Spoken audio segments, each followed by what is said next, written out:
Beyond Barbarossa, Episode 72. Another crushing blow. Odesa and Crimea.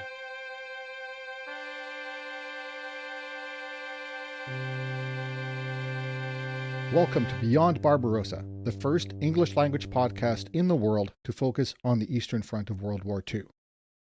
To make sure you don't miss an episode, please click that follow button on your podcast app, and you can get an email notification of every new episode. Just go to feedspot.com and add Beyond Barbarossa to your preferences. Supporters get early ad-free access to all episodes of Beyond Barbarossa, plus special members-only bonus episodes. To become a supporter, go to patreon.com/Beyond Barbarossa.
Hello, I'm Scott Burry, podcasting from the Redbeard Studio on the traditional territory of the Anishinaabeg Algonquin people, also called Ottawa, Canada.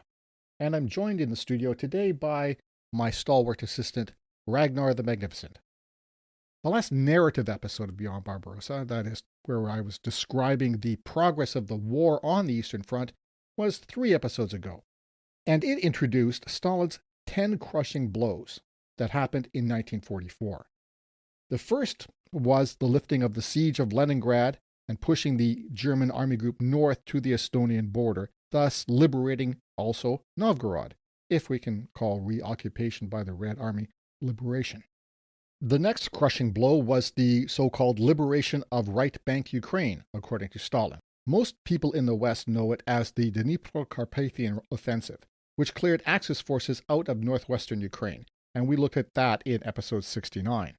According to Evan Maudsley, author of Thunder in the East, the Nazi-Soviet War 1941 to 1945, quote, "Rapid movement on this scale was something that had happened only once before in the Second World War on the Russian front, a continuous advance. The German armies committed to Operation Barbarossa rolled east from June to November 1941. The Red Army did something very similar, but for an even longer period, from August 1943 to April 1944.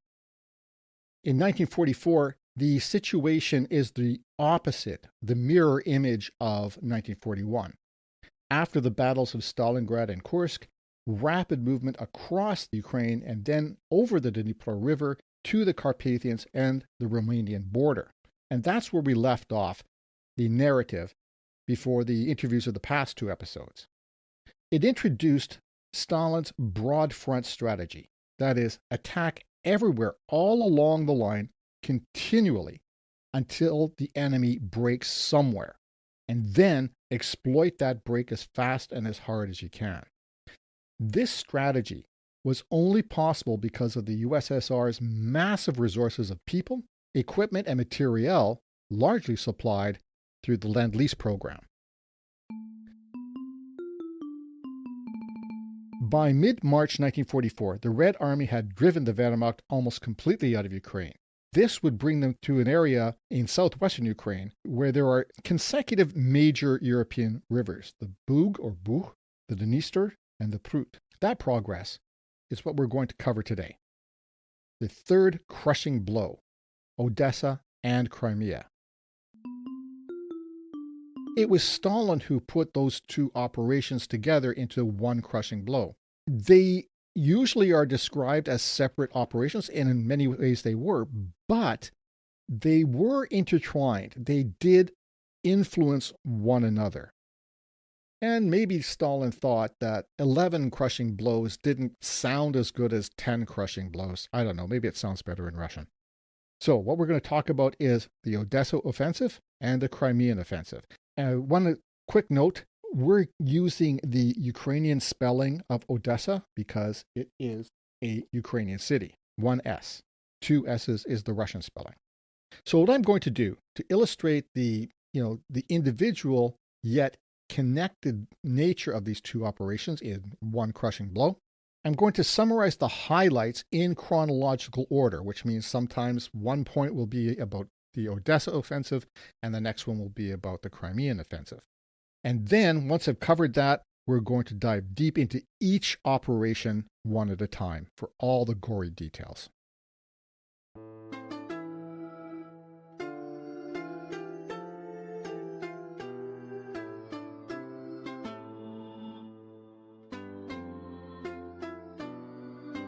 On 26 March 1944, the 3rd Ukrainian Front, commanded by Rodion Malinovsky, and remember, a front is a group of armies, launched an offensive from its bridgeheads on the western or right bank of the southern Bug River toward the Romanian border, or what had been the Romanian border before the war in the east started in 1941. Now, to understand this, we have to back up a little to the summer of 1943. After defeat at Stalingrad and the retreat from the Kuban and Caucasus areas, the Germans held on to a position on the Taman Peninsula, so that's on the eastern side of the Sea of Azov and the Black Sea. The Taman Peninsula is a finger of land. It reaches west toward Crimea.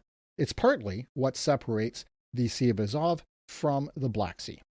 See the map on the webpage for this episode. In September 1943, the Red Army's North Caucasus Front, commanded by Ivan Petrov, recaptured the Black Sea port of Novorossiysk, which is just south of the Taman Peninsula. It's on the eastern coast of the Black Sea. The remaining Axis forces on the Taman Peninsula, the German 17th Army under General Erwin Janicke, along with the Romanian Mountain Corps, still held the Kuban bridgehead at the tip of the Taman Peninsula until October 1943. That's when they withdrew across the Kerch Strait onto eastern Crimea, including the city of Kerch. In November 1943, the Soviet Black Sea Fleet, along with the Azov Flotilla, transported the 18th and 56th Armies of the Southern Front, soon to be renamed the 4th Ukrainian Front, across the Kerch Strait.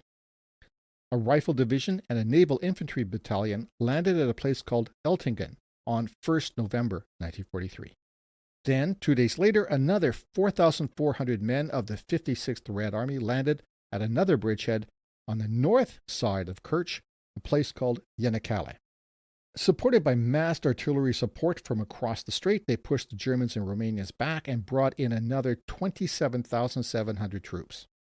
The Germans set up a naval blockade supported by the Luftwaffe in an attempt to prevent the bridgehead from getting any bigger or even to drive it out, but they weren't able to do that. So in December, Romanian cavalry and mountain troops counterattacked, recaptured the bridgehead of Eltingen, that's the initial southern one, took 1,570 prisoners, and captured 38 tanks and 25 anti-tank guns. This operation left 1,200 Red Army soldiers and sailors dead, compared to 886 Romanians.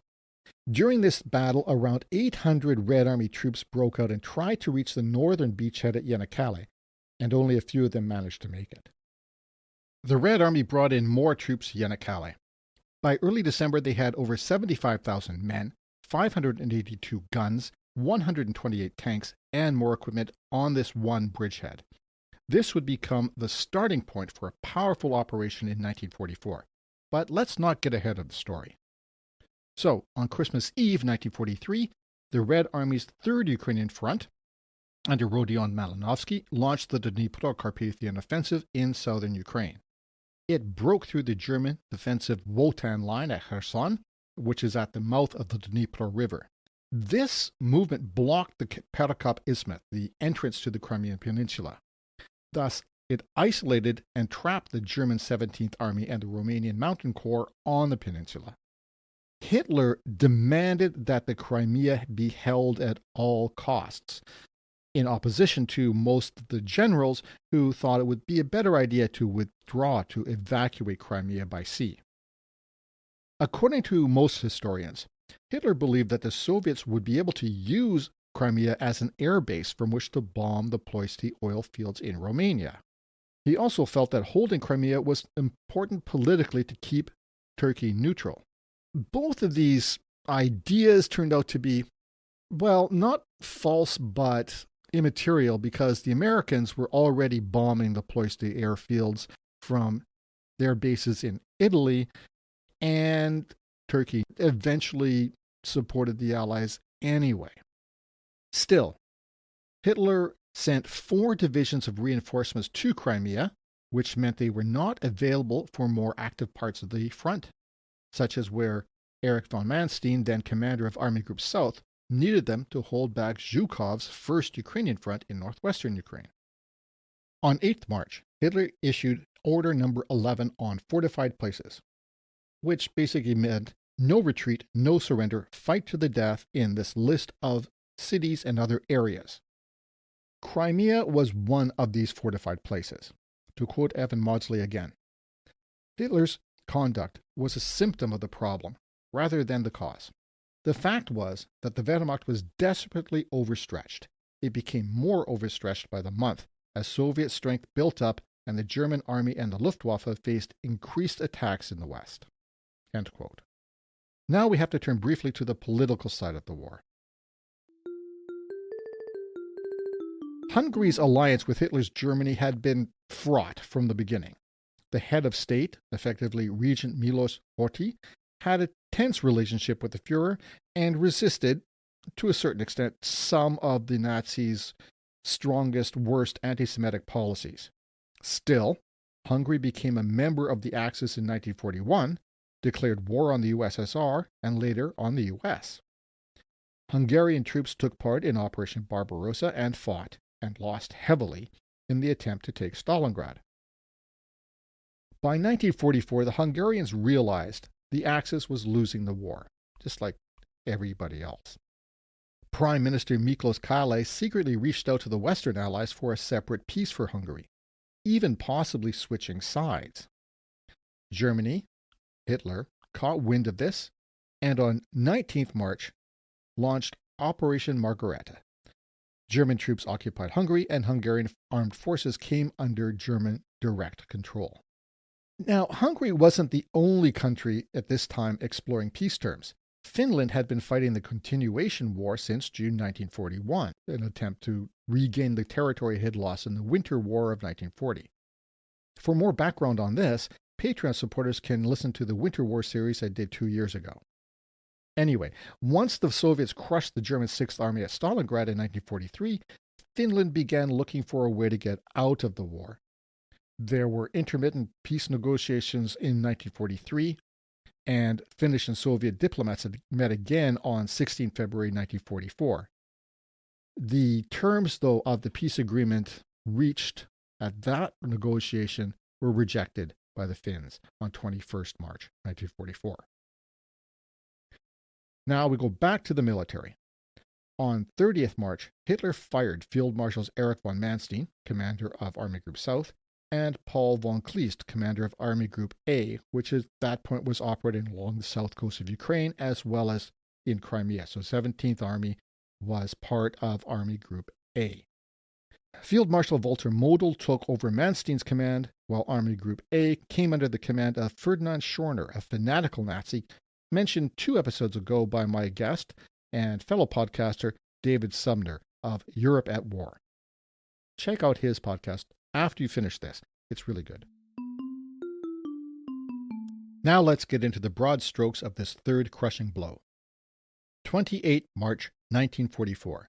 After breaking out of bridgeheads over the southern Bug River, the 3rd Ukrainian Front captured the city of Mykolaiv, then called Nikolaev in Russian.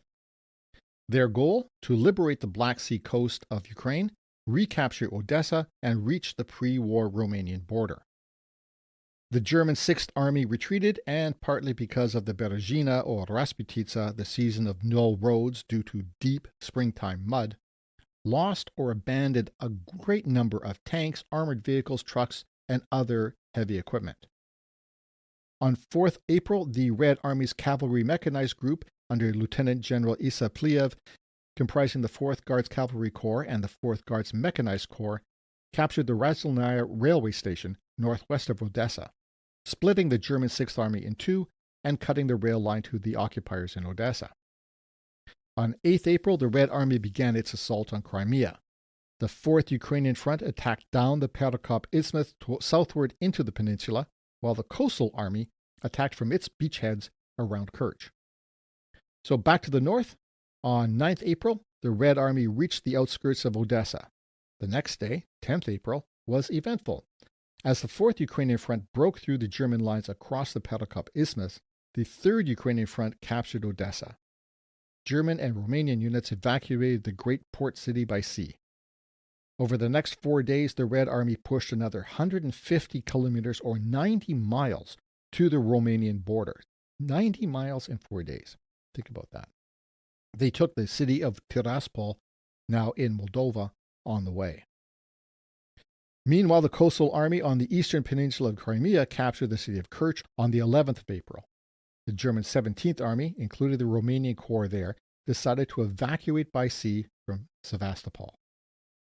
By 14 April, the Red Army had reached the Dniester River, the western boundary of Ukraine, and in Crimea, breached the German Gneisenau defensive line. On 15th April, the Romanian Navy began evacuations from Sevastopol. The Red Army reached the outskirts of the city by the end of the month, which the Germans thought to turn into a fortress. On 7th May, the Red Army began its final assault on Sevastopol, capturing it on 10th May. The remaining Axis forces pulled back to Cape Chersonis, the westernmost point of the peninsula, the same spot the Red Army had evacuated from 2 years earlier. The last German and Romanian troops evacuated on 12th May, but left behind 21,000 who would be POWs. Those are the broad strokes. Now it's almost time to get into the details of this third crushing blow. But before that, let's see what else is happening in the war.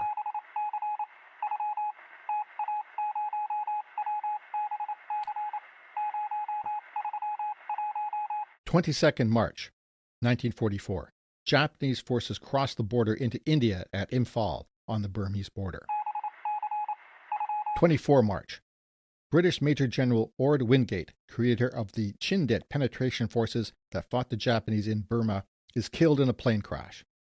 That same day, in Italy, German forces massacre more than 200 members of the Italian resistance in response to a bomb blast that killed German troops. 3rd April, the Western Allies bomb Budapest, Hungary, and Bucharest, Romania. 4th April, Charles de Gaulle takes command of all Free French forces. 5th April, the U.S. Air Force bombs the Ploiești oil fields in Romania. They followed that up with another air raid 10 days later. 22nd April, U.S. troops land in New Guinea to cut off Japanese forces. 8th May, the Western Allies decide on June 5th as D-Day for Operation Overlord. 11th May, the Fourth Battle of Monte Cassino in Italy begins, led by the 2nd Polish Corps.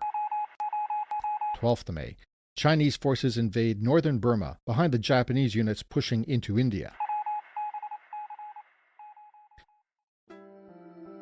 Now that the stage is set and the players have taken their places, before the action begins, let's take a brief pause to refill our coffees. Hi, Scott here. I hope you're enjoying this episode and that you get a lot out of the whole podcast. Beyond Barbarossa is still, as far as I can tell, the only English language podcast in the world that focuses on the Eastern Front of World War II. If you do like it and you want to help me keep it going, please give it a rating or a review on Apple, Google, Amazon, Podbean, or whatever podcasting platform you listen to it on. That helps let other people know about it. Patreon's another way you can support the podcast, my research, and podcasting expenses. All you have to do is go to patreon.com/beyondbarbarossa and sign up at whatever level of support you choose.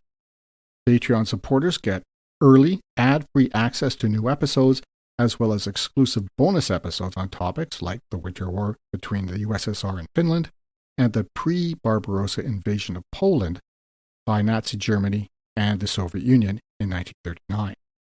Check it out, won't you? Just go to patreon.com/beyondbarbarossa.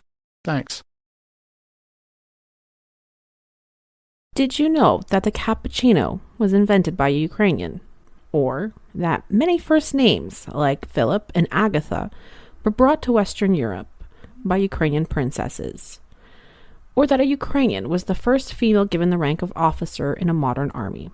Well, if you didn't, and even if you did, you can learn more on my podcast, Wandering the Edge, a podcast about Ukrainian history with a spot of travel, and all in English. And if you like Beyond Barbarossa as much as I do, because, well, it makes my life a whole lot easier since I don't have to do any episodes deep diving into the Eastern Front of the Second World War, please take a listen to Wandering the Edge for a deep dive into Ukrainian history, culture, and traditions. Find out more on wanderingtheedge.net. And now let's get back to Scott exploring and explaining the Eastern Front of the Second World War.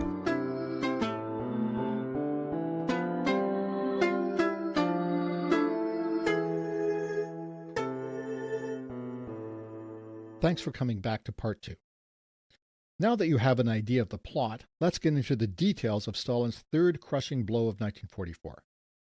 We'll start with the Odesa offensive. As I mentioned, this was basically a continuation of the Dnipro-Carpathian strategic offensive that began the year before.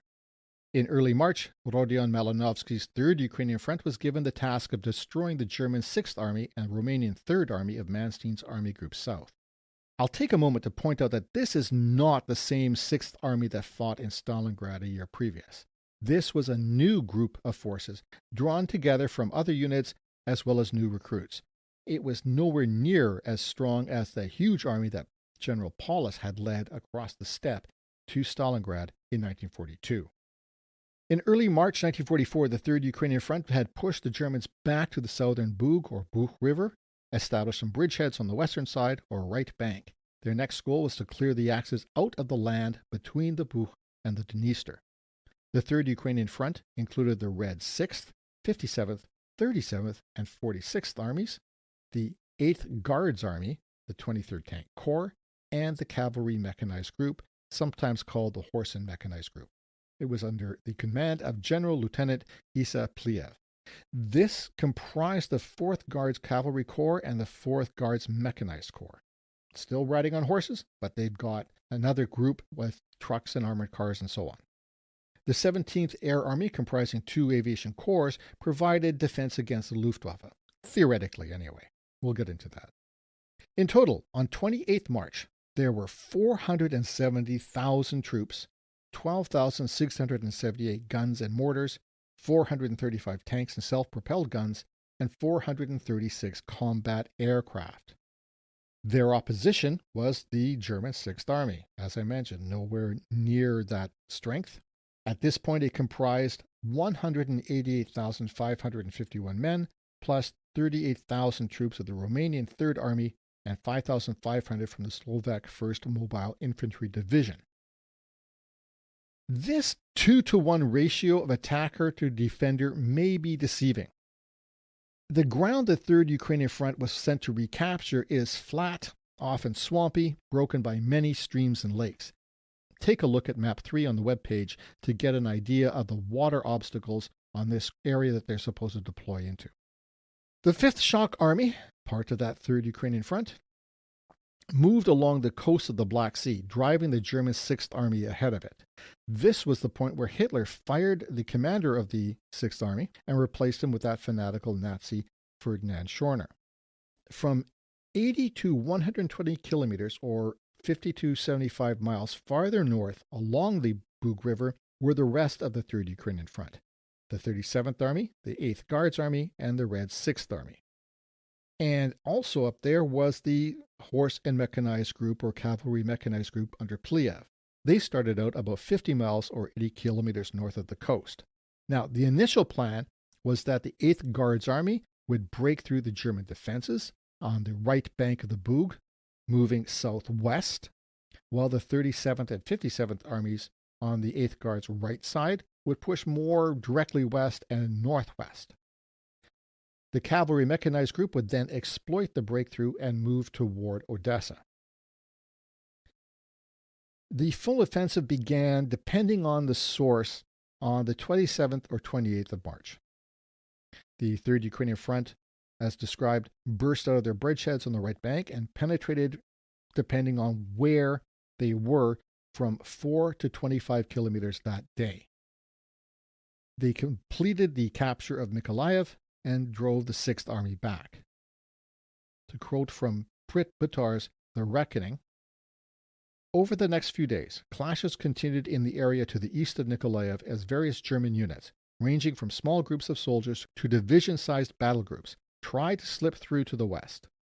While many were intercepted and scattered or destroyed by the Red Army, other groups succeeded in reaching the southern Bug. Inevitably, almost all heavy equipment was lost during the retreat, and all of the German divisions involved in the battle took heavy losses. The near-complete destruction of 16th Panzer Grenadier Division resulted in its remnants being dispatched to France. End quote. The 8th Guards Army made slow progress, but the 57th and 37th had more success. This resulted in the Horse and Mechanized Group being able to advance more to the north, toward the town of Mostova, before turning south to Berezivka. The trouble was, as I mentioned, and as you can see in Map 3, there are a lot of rivers in that area. And also there's a lot of swampy, low ground, especially the farther south you get. So it's not great for rapid movement of horses or tanks, not to mention that this is still the season of no roads, Berezina, or Rasputitsa. Even so, the Cavalry Mechanized Group made remarkably fast progress, as you can see on the map, which meant they got the most harassment from the Luftwaffe. Again, quoting from Prit Butar. Pliev's Horse and Mechanized Group continued to receive the attention of German aircraft, operating at what seemed greater levels of activity. As they fell back, the Germans benefited from shorter supply lines, whereas Soviet aircraft were now operating at longer range. Soviet squadrons that had been able to relocate to improvised airstrips nearer the front line were hamstrung by the same supply difficulties as those faced by the ground troops. Pliev complained that had he had better air cover, his group would have achieved its objectives far more quickly. End quote. Along the southern edge of the Black Sea, the 1st Guards and 295th Rifle Division, along with a naval infantry group, took the town of Ochakiv at the mouth of the next river, the Tilihul, on 30th March. In Russian, that's Tiligul, so you might see it called the Tiligul River, depending on what books you're reading. Luftwaffe attacks inflicted heavy losses, including the commander of the 4th Guards Mechanized Corps. Even so, this group managed to cross the Tilihul River by 1st April. So now we have to zip 50 miles north again. Pliev's group crossed the Veliki Kuyalnik River, which is the Big Kuyalnik River, and yes, there is a Little Kuyalnik River, near the town of Kotovskoye on 1st April. A regiment from the German 3rd Mountain Division tried to block them to enable the rest of the 6th Army to escape, but this unit was too weak. It was called a division, but at this point it was no larger than a single battalion. Pliev's group easily brushed them off and captured an officer who told them, quote, "In some areas there is terrible confusion. Panic reigns. Everything is mixed up. Many commanders, overwhelmed by fear, gave orders to destroy gasoline, food, and ammunition stocks. For example, the commander of the supply company, Lieutenant Lax, destroyed everything, setting it all ablaze. His men had already fled." End quote. As you can see on the map, the Cavalry Mechanized Group continued southwest, reaching Razdilna on 3rd April. That was when the weather got cold again, as it did here in Ottawa that same day 81 years later. That's amazing. Quote, "A strong wind brought thick snow, blowing into our faces and blinding us. The Cossacks dismounted. They walked sideways, leaning forward, hardly able to move against the pressure of the wind and snow. They continued on foot, saving the strength of their horses for the attack on Rozdilna. We were using the last reserves of physical strength and willpower. Tanks, self-propelled guns, and other vehicles tried to struggle forward on impossible roads. They were pulled or pushed, timber boards and brushwood placed under their wheels and tracks, anything that could possibly be used, including padded jackets and overcoats. People were so extremely tired that their senses became indifferent to danger." End quote. Not only the Soviets were confused, so were the Axis troops. Around midnight, a Romanian cavalry column of 50 to 60 vehicles and several hundred men on horse joined the Soviet 127th Cavalry Regiment.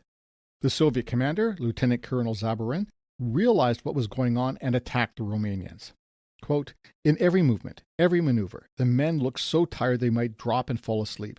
But despite their tiredness, they stubbornly pressed home the attack. On the eastern end of the village, the Cossacks and the tankers captured 7 210mm guns, dozens of vehicles with various military equipment, a large herd of cattle, and other loot." End quote. When Pliev's group took Rozdilna, they captured the train station, cutting off the 6th Army's supply lines. Then a train arrived from Odesa with Germans and Romanians trying to withdraw.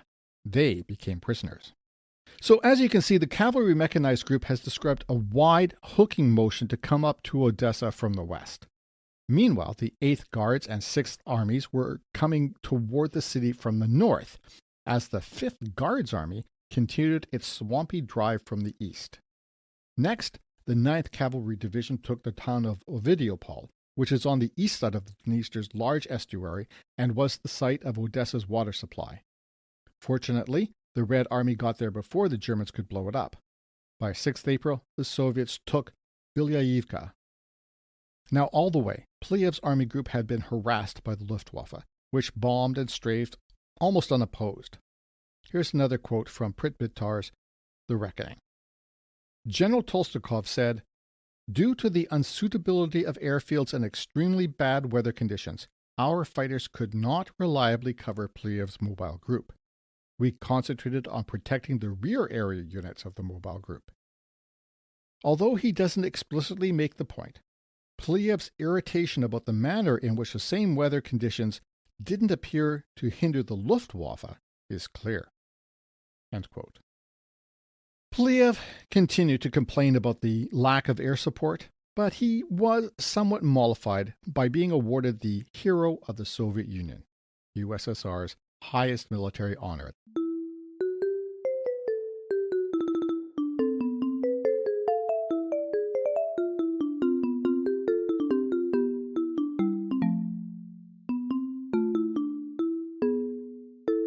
So here we are in early April. Odesa is almost in sight.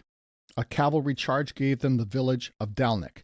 What followed was intense, confusing fighting as some German and Romanian units fought to keep the Soviets out of the city, while others fought to escape to the west. Pliev himself wrote this description of the fighting.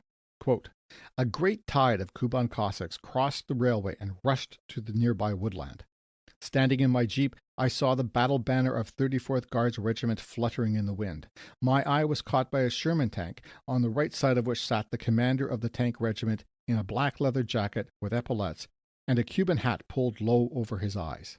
Despite the roar of engines, the constant rumble of thousands of hooves, the thundering hurrah of the soldiers, the rifle fire and machine gun bursts, every enemy gunshot was clearly heard.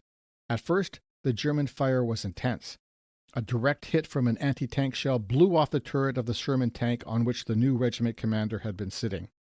Miraculously, his body remained, leaning on its side. But above the leather epaulettes, there was no head with a hat pulled over his eyes. Over there, the Cossack Kazachin fell off his horse. I looked around for a moment. He jumped up and was immediately scooped up by one of his comrades who slowed and swung up in front of him. The horse of Lieutenant Colonel Garaskin fell as if stumbling. It managed to stay on its feet and ran on, limping heavily on its injured leg. I saw Lieutenant Colonel Garaskin slowly slip from the saddle, clinging to the horse's mane. Senior Lieutenant Kuv, the commander of 4th Squadron, jumped up to him. In a letter he later wrote about this, quote, "I rushed up to him. He was covered in blood. A bullet had pierced his chest, another had passed through the flesh of his chin. We carried the regiment commander to the first house on the outskirts of Odessa." End quote. Bullets howled their evil song of death. They were accompanied by shell explosions. For a moment, the tide of horses and tanks was mingled with masses of confused enemy soldiers, and the field was covered with Nazi corpses. This was the German division's rear guard regiment. Then we burst into the streets of Odessa. The 30th Cavalry Division was particularly successful. Its blow fell on the main forces of the withdrawing German division, forcing their surrender. End quote. Meanwhile, the 8th Guards and 6th Armies were coming in from the north, and the 5th Sark Army was finally approaching from the east, along the coast. They entered Odessa in the evening of 9th April. As artillery attacked from two sides, the cavalry from the west and the Red Air Force finally making itself felt from the air, local partisans began attacking as well, preventing the Germans from destroying critical infrastructure. Some of the remaining units of the German 6th Army and Romanian 3rd Army managed to retreat across the Dniester, chased by the cavalry mechanized group. Others evacuated by sea. The Red Army completed its recapture of this port on 10th April 1944. 2 days later, the Red Army captured bridgeheads over the Dniester at Tiraspol, now in Moldova. But that's a story for another episode.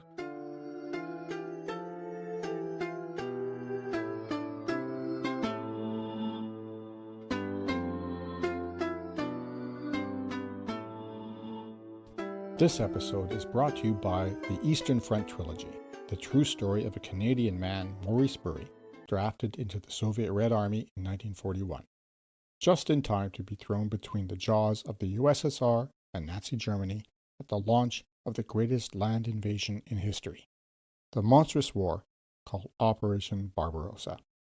It comes in 3 volumes, Army of Worn Souls, Under the Nazi Heel, and Walking Out of War. The Eastern Front Trilogy is the story of the largest and deadliest side of the Second World War, seen through the eyes of a man who was there from the earliest days in 1941, through Germany's grinding occupation of Ukraine, and finally to the savage end of the war in Berlin. You can find the 3 individual volumes as ebooks exclusively on Amazon, or purchase the 3-volume complete paperback on any online book retailer or at your local bookstore. To learn more about the Eastern Front Trilogy, visit scottburyauthor.com.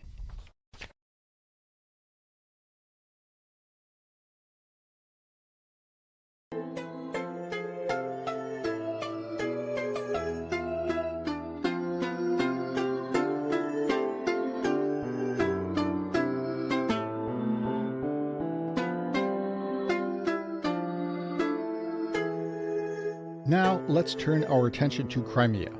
On 8th April 1944, just a day before the Red Army entered Odessa, a 2-pronged operation began to retake the peninsula, coordinated by Alexander Vasilevsky, chief of the Soviet General Staff.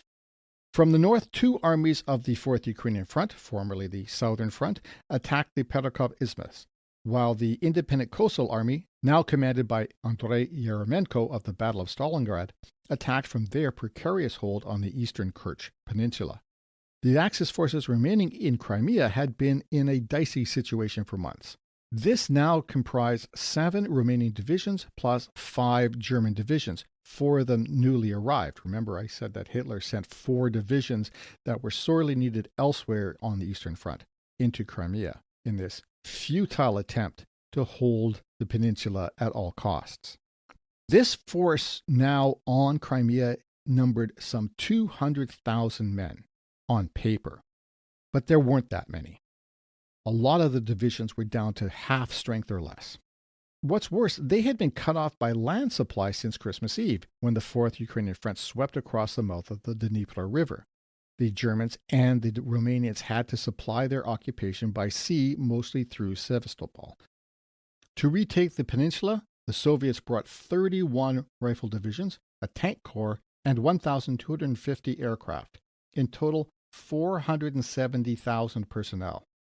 And in 1944, this immense force, nearly 500,000 men and women, was far better equipped and supplied than the erstwhile defenders had been 2 years earlier, when Manste's 11th Army had taken Sevastopol after an 8-month campaign. On 10th April, the 2nd Guards Army and 51st Army broke through the Axis lines across the Perekop land bridge. The Soviet forces moved relatively quickly southward, even though this is notoriously challenging terrain. The isthmus itself is quite narrow and easily defended. The next day, the Coastal Army captured the city of Kerch in the eastern extremity of the peninsula. The Germans knew this spelled the end of their occupation and began evacuating despite Hitler's orders. Romanian ships began evacuating Axis troops to Constanta, Romania. The first phase of the evacuation, by the 25th of April, took out 63,000 troops. By the time it was over, more than 113,000 Axis troops escaped, without the loss of a single Romanian naval ship, but damage to some German vessels. The Axis, on the other hand, sank a Soviet submarine and 2 motor torpedo boats. On 13th April, the Red Army reached Simferopol in the middle of Crimea. See map 4. Now, at Simferopol, or just beyond it, was the Gneisenau defensive line. It described a rough semicircle of defenses centered on Sevastopol, curving from Yevpatoria or Eupatoria on the map, and around Simferopol to the port of Alushta on the southeast coast. Here, at this point, at getting past the Gneisenau line, the Red Army paused for 2 weeks, much to the anger of the Soviet High Command, the Stavka. On 16th April, the Axis were retreating into Sevastopol, withdrawing all their forces. The problem for that was that the Germans had not repaired the defenses they had destroyed 2 years earlier. And also, these forces just were not as strong as they had once been. They're starved for fuel and ammunition, despite the ability to resupply by sea, although that was interdicted by Soviet forces all the time. On the 5th of May, the Soviets launched a diversionary attack from the north of the city. 2 days later, they began the full frontal, the real assault from the Sapun Heights east of Sevastopol. They recaptured the great city on 9th May, and the remaining Axis troops pulled back to the westernmost point of Crimea, Cape Chersons. This was the same place where the Red Army had made their last stand in 1942 and evacuated troops to Odesa. The last evacuation of Axis forces happened on 12th May. Even so, the Red Army still captured 21,000 German and Romanian prisoners at Chersons.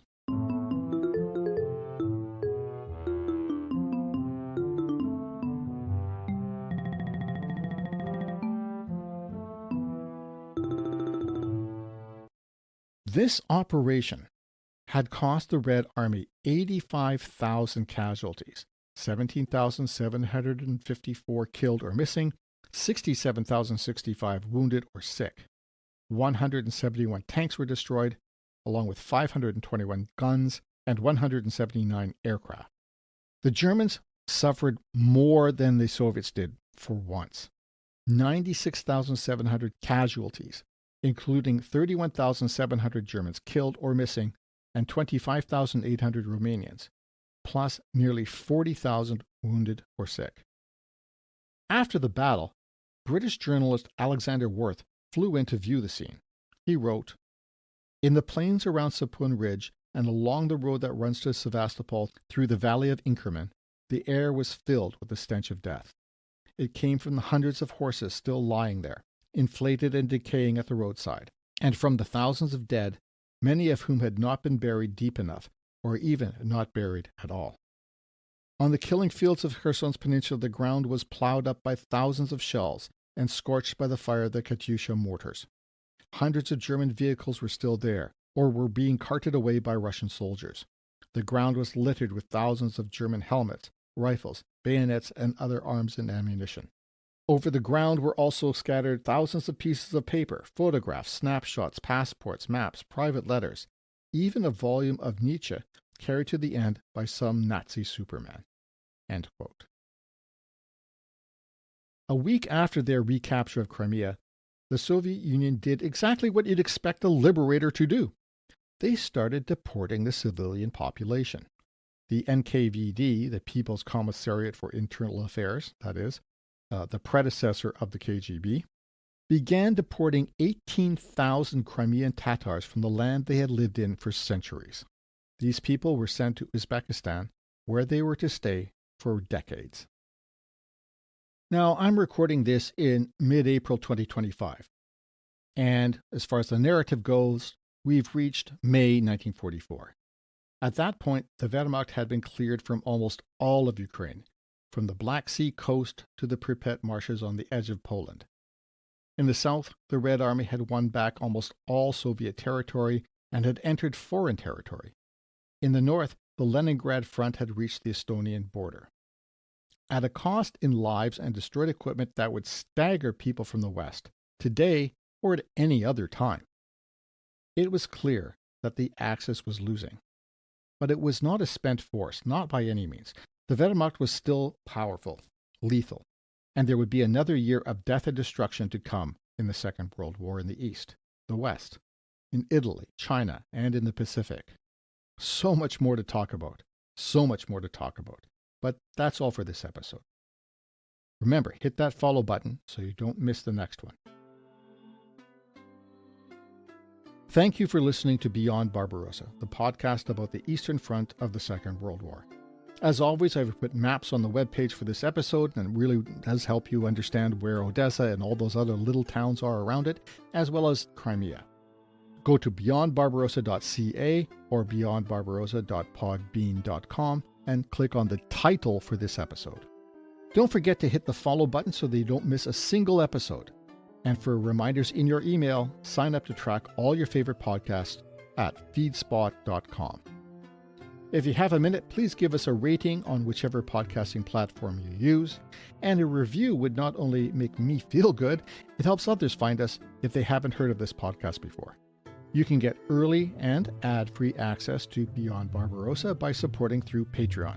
Just go to patreon.com/beyondbarbarossa and choose the level of support you want. I want to thank all Patreon supporters, including my latest, Bruce, VAT3TTM Brown, Sydney Tobias, and Claude Jansen. Do you have something to add or to say, a comment, a question, or, I hate to admit the possibility, a correction? I'd love to hear from you. Reach out to Scott at beyondbarbarossa.ca or through the Facebook Beyond Barbarossa page. I'm also on Blue Sky and other social media. I'm easy to find, Scott the writer or Scott Burry author. Original music was composed and recorded by Nicholas Burry. I'm Scott Burry. And remember, Canada is and will continue to be a free, independent country. And we welcome visitors. Until next time, keep your paddles in the water. Slava Ukraina.